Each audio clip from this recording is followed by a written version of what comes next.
एक गांव में एक लकड़हारा रहता था। वह बहुत गरीब था।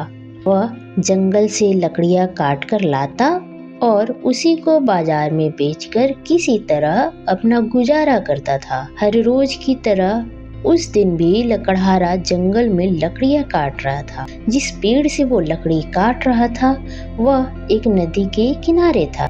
लकड़ियों को काटते हुए लकड़हारे के हाथ से अचानक कुल्हाड़ी छूट गई और हाथ से छूटकर नदी में गिर गई। वो नदी बहुत गहरी थी, इसलिए लकड़हारा उस नदी में नहीं जा सकता था।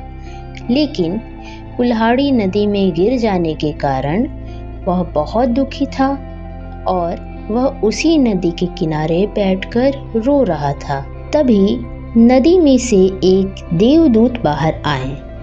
देव ने लकड़हारे से उसकी परेशानी का कारण पूछा तो लकड़हारे ने देव को सारी बातें बता दी।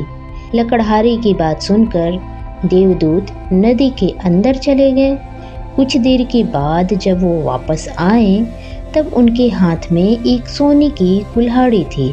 उन्होंने लकड़हारे से कहा, यह लो तुम्हारी कुल्हाड़ी जो नदी में गिर गई थी। लकड़हारे ने उस कुल्हाड़ी को देखा और बोला, यह तो मेरी कुल्हाड़ी नहीं है, मेरी कुल्हाड़ी तो लोहे की थी। देवदूत फिर से नदी के अंदर गए और इस बार वह चांदी की कुल्हाड़ी लेकर आए। लकड़हारे को देकर कहा, यह लो अपनी कुल्हाड़ी। लकड़हारा फिर से बोला, महाराज यह भी मेरी कुल्हाड़ी नहीं है, मेरी कुल्हाड़ी तो लोहे की बनी थी। देवदूत फिर से नदी के अंदर चले गए। इस बार वह एक लोहे की कुल्हाड़ी लेकर आए। लकड़हारे ने जब अपनी लोहे की कुल्हाड़ी देखी तो वह बहुत खुश हो गया और देवदूत से बोला, यह है मेरी कुल्हाड़ी। आपका बहुत बहुत धन्यवाद, आपने मेरी कुल्हाड़ी इस नदी से लाकर दी है। इसके बिना तो मैं कुछ भी नहीं कर सकता था। मेरे पास दूसरी कुल्हाड़ी लाने के लिए पैसे भी नहीं थे। आपका बहुत बहुत शुक्रिया। देवदूत उस लकड़हारे की सच्चाई और ईमानदारी से बहुत खुश हुए।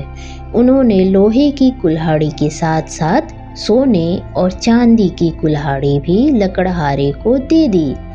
तो इस कहानी से हमें यह सीख मिलती है कि हमें कभी भी लालच नहीं करना चाहिए और हमेशा अपने काम को ईमानदारी से करना चाहिए।